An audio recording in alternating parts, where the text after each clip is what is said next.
everyone. In this video, we are going to see the topic on K-Nearest Neighbours algorithm in supervised learning method. So in the previous video, we have seen that what is a regression and what are all the types of regressions like linear and logistic and polynomial regressions. Now we will move on to that topic on K-Nearest neighbor in the classification algorithms.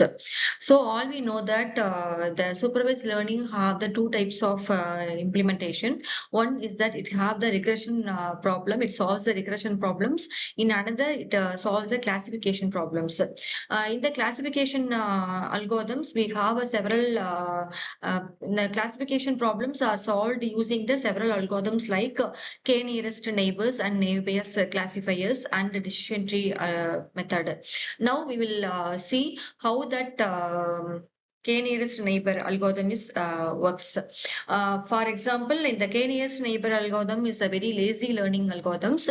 It works for both the classification and regression also. It is mainly effective on the small type of data sets like the classification of examination, whether the particular students is passed or not, and whether the particular weather condition, whether the rain is come or not. So these type of classification problems are solved using the naive Bayes classifier.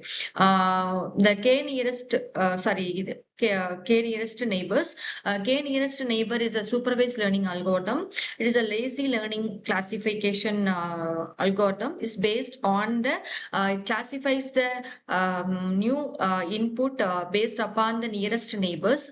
The data point is classified by the majority of the class among its nearest neighbors. So that is the way the K-nearest neighbor is works.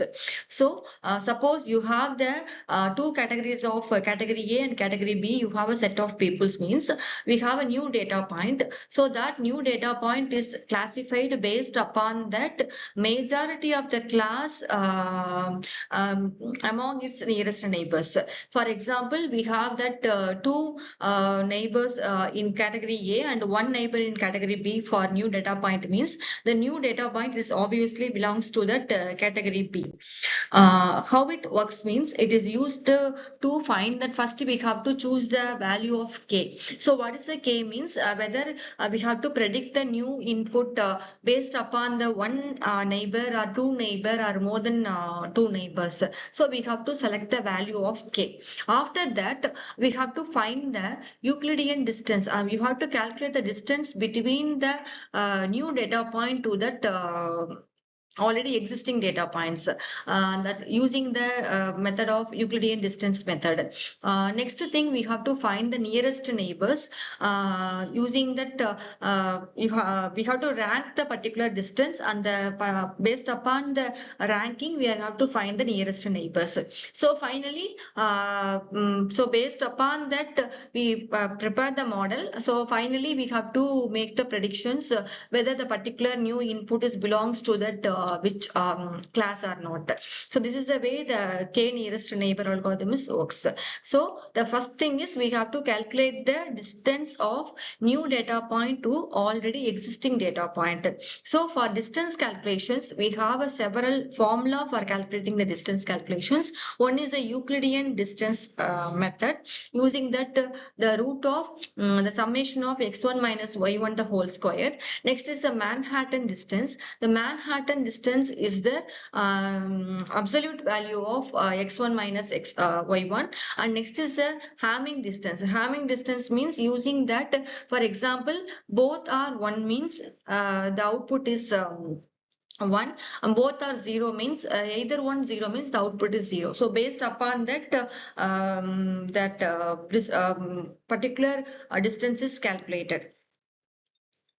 So the distance calculation method using the Euclidean distance we are going to calculate. So what is the way we are going to find out the particular algorithm means we have to calculate the distance either using the 3 method and identify the nearest neighbors and aggregate the nearest neighbors. Whether the particular problem is a classification means we have to predict the class from the majority of voting. Suppose we are our problem is a regression means we have to predict the value based upon that average of particular neighbor's value. So this is the way the K-nearest neighbor algorithm works. So for example, you have a particular data set like the flower data set. So we have the set of values, set of attributes, set of input features, and also set of values. We have to predict the new value of whether the sepal length and sepal width, and 5.2 is a sepal length, and 3.1 is the width, means what is that spice's name. So it is calculated based upon that. We have to, first step, we have to find the distance of new data point to the already existing data points. After that, we have to ranking the particular distance from the ascending to descending order. So based upon that ranking, we have to classify whether the particular, for example, we have initialized the value of k is equal to 3, means whether k is equal to 1, the rank 1 belongs to the setosa, and the rank 2 belongs to that, for example, the rank 2 flower is the setosa. Again, the rank 3 k is equal to 5 means, for example, third rank is k is equal to 5 means the rank is the Virginia. So for example, k is equal to 3 means that is the rank is a setosa, means mostly the all three are belongs to the flower setosa. So the new predicted value is also belongs to the setosa. So this is the way we are going to predict the value of new input using the K-nearest neighbor algorithm. Thank you.